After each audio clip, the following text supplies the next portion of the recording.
Check this out. About 8 or 9 years ago, I was in anger management. I got kicked out. You know, and how you get kicked out of anger management, I don't know.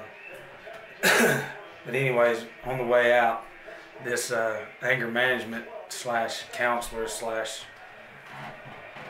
whatever, he works for the tri-state area of Georgia, Alabama, and Tennessee, to where if you threaten suicide or whatever in the hospitals, then he comes and evaluates you before he sends you to a rehab or a detox. We'll get to that.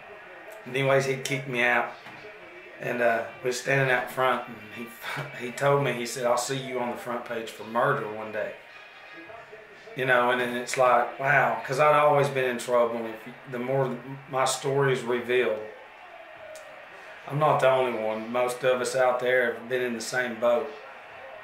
But I didn't know how to take that. You know, I mean, you people, but it's like you hear that, but how do you get kicked out of anger management? But anyways, for a couple of years, I, stayed drunk, kept getting in trouble. Or not really trouble, but going into the detoxes, trying to change. Trying to do it on my own. Trying. And I even went to this guy and talked to him before. And he has no experience like we do. Zero. He knows books. If you pulled his brain out, it would be books. If you pull our brains out, it would be experience. Anyways, I'm drunk for years, and in years prior, I'd gotten busted with marijuana, 10 pounds. But that's irrelevant. But anyways, my last relapse was December the 17th of 2014. And whenever I relapsed, and see, me in the police department, I did it. I got in trouble. I deserve it. And I have respect for them, and they respected me. And they never give me a hard time. The ones down here working where I'm at, not the ones that you see on TV that's going ape shit. That they're making everything bad. But this is the whole thing. Is even in sitting in the county jail, this guy was a officer down there in the county jail before he was a patrolman.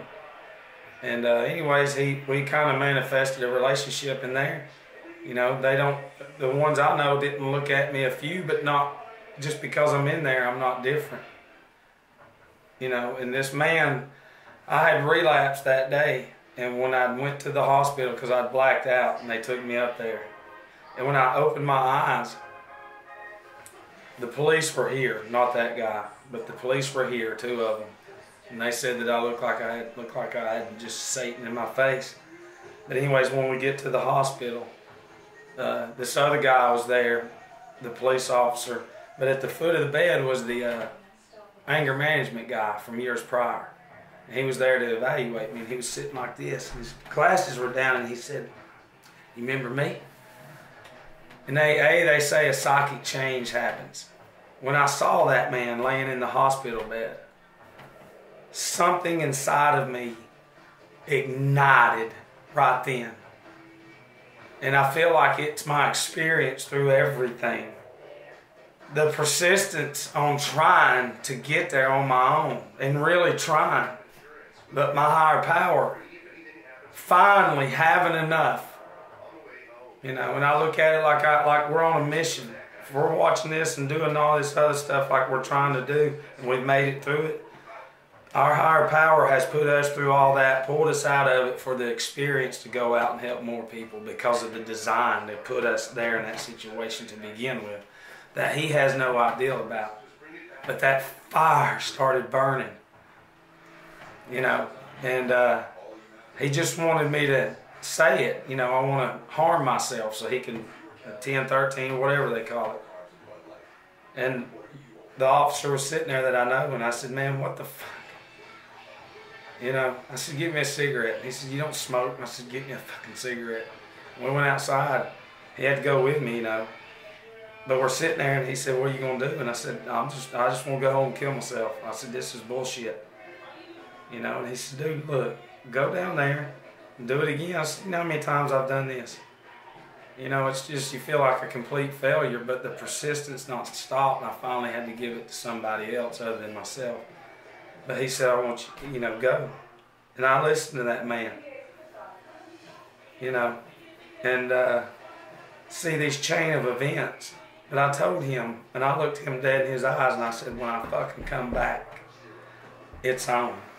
And I'm going to do something that this fucking world has never seen before.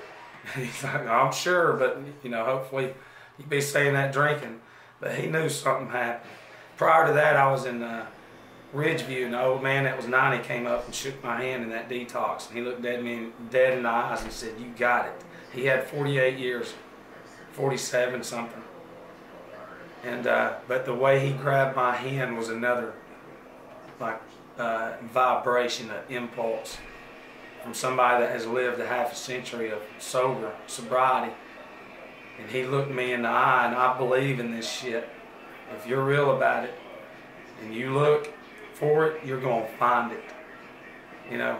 But anyways, I go to detox, and then when I get back, I'd already known a little bit about AA and Celebrate Recovery and other things, therapy, you know, but stayed in that detox until the 23rd of December and came home. My mom picked me up, came home, went to an AA meeting downtown Chattanooga, downtown fellowship, you know, mixed, blacks, whites. Everybody's trying to get better, and anyways, I went in there, and my mom went with me. I wish she would have went with me these past 4.5 years, but nobody has. And I'm still going. You know, but anyways, we walk in there, and it got to me to share, and I broke down. I'd cried before, but not like that. Like, finally having enough and saying, I can't fucking do this. And, you know, at the end of the meeting, there was a piece of paper with about 20 numbers on it, and one of the numbers said, call me. Like, very authoritative. And I got home, and I was shaking, still withdrawing. You know, for months I withdraw, but anyways, I got home, and I called Mike. You know, that's the first time that I said I need help. Like, I really, really need help.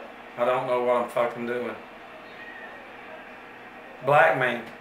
See, in this society now, we have to label people by color or hue, sex and gender and stupid fucking shit that keeps everybody drunk. But I didn't see him as a black man, and he didn't see me as a white man. He saw me as a sick individual that had went through what he had went through at one point in time, his experience. And he loved on me. He taught me how to be intimate with a man without it being sexual. See, if you say intimate with a man this day and age, you're gay, androgynous, or what the fuck ever.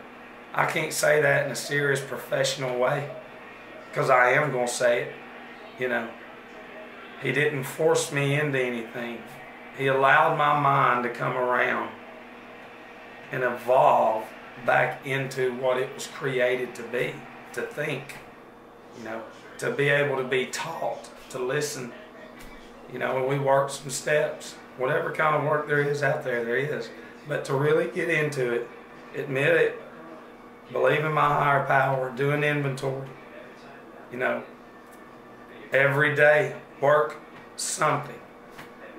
You know, if we drink and use every day, then I can do that. But anyways, going to his house, inviting me over and eating, you know, and it's just something else how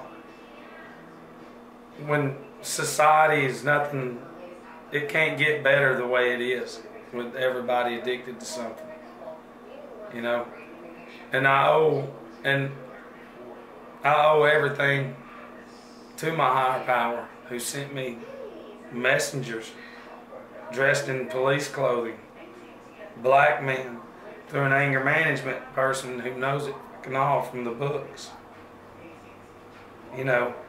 But over time, Mike showed me things I never knew before, because we have numbed those feelings and emotions and thoughts, and we've hung on to old things to keep destroying us, and then finally admitting them to him and saying, I can't do it, you know, but getting it out, what was bringing it down, sharing it with somebody I didn't really know, that loved me like I'd known him forever, and not judging me for what I'd say, but walk me through my mistakes and carnage and wreckage of the past to only put my foundation of recovery on something solid that it had never been in my life.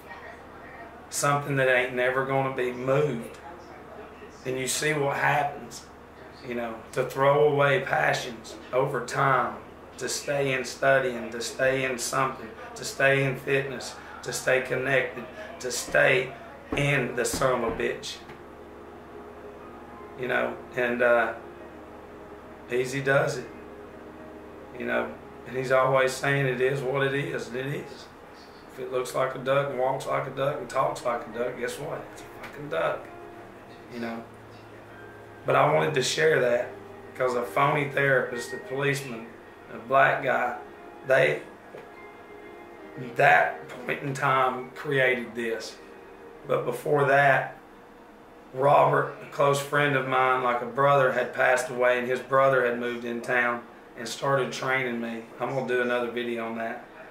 But if Robert hadn't have passed, this fitness would never be here. Steve would have never came over here, and I would have never picked that knowledge up and that passion that he passed down to me through his brother's passing.